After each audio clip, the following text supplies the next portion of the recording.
अब देखिए आज हम लोग क्या पढ़ रहे हैं, अभाज्य गुणनखंड। क्या पढ़ रहे हैं? अभाज्य गुणनखंड। इसका परिभाषा हम जानेंगे कि अभाज्य गुणनखंड हम किसे कहते हैं।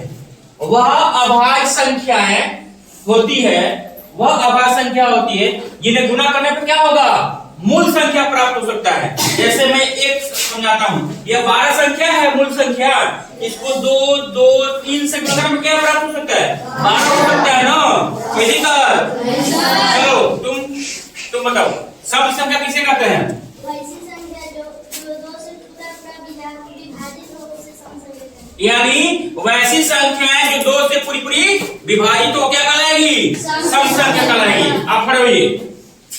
विषम संख्या किसे कहते हैं? वैसी संख्या जो 2 से पूरी ना हो उसे विषम, पूरी विभाजित ना हो, पूरी विभाजित ना हो उसे विषम संख्या कहते हैं। उसे विषम संख्या कहते हैं।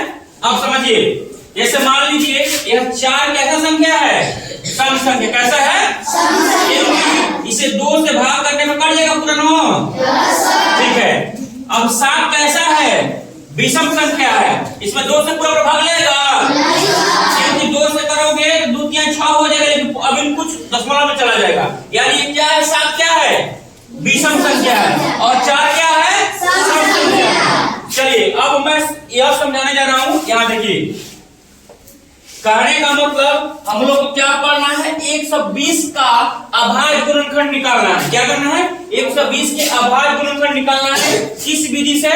एलसीएम। किस विधि से? एलसीएम। एलसीएम ऐसा ही निकालते हैं, जैसे मान लो 10 का हमको एलसीएम निकालना है, ऐसे करते हैं, ठीक है। तो हम ऐसा ही निकालेंगे, ठीक है। अब समझिए, यहाँ पे समझ में आ रहा है आप लोगों को? दिक्कत नहीं हुआ है? चलिए 120 का हम एलसीएम विधि से क्या निकालते हैं, गुणनखंड निकालने जा रहे हैं, ठीक है। अब देखिए, हम पहले 1 से नहीं देते, 1 से देते हैं, 1 से देंगे तो वही संख्या फिर रिपीट हो जाएगा, अच्छा लगेगा नहीं, यानी वही संख्या रिपीट हो जाएगा। तो मैंने कुछ बना नहीं बना। अब क्या करेंगे, हम 2 से देंगे। क्या करेंगे हम? 2 से। अब 2 से यह 12 है, 12 भाग दो, कितना बार कटेगा, 6, 0 का 0। यानी 120 में तुम 2 से भाग भी दोगे तो कितना बार कटेगा, 60 बार कटेगा।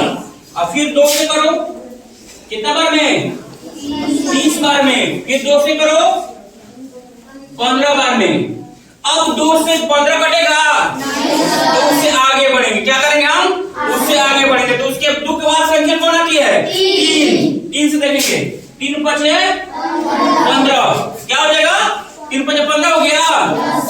अब मान लीजिए हमको 120 का अभाज्य गुणनखंड कितना हो जाएगा, इसको लिखेंगे 2 गुना 2 गुना 2 गुना 3 गुना, यानी इसका गुणनखंड कितना हो गया, 2 2 2 3 और 5। कोई दिक्कत नहीं सर। नियम क्या है समझिए। अब गुणा करके देखिए, 2 दूनी 4, 4 दूनी 8 तिका 24, 8 तिका 24 बचे 120। कितना, 120 संख्या आ गया।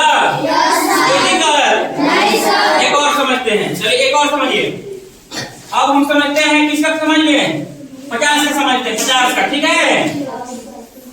2 से भाग करोगे कितना कटेगा, 25 बार में। 25 में 2 से भाग लेगा, नहीं लेगा। क्या लिखेंगे, 5 50 25, यानी हम 50 यहाँ लिख सकते हैं। और इसका गुणनखंड क्या क्या हो सकता है, 2 गुना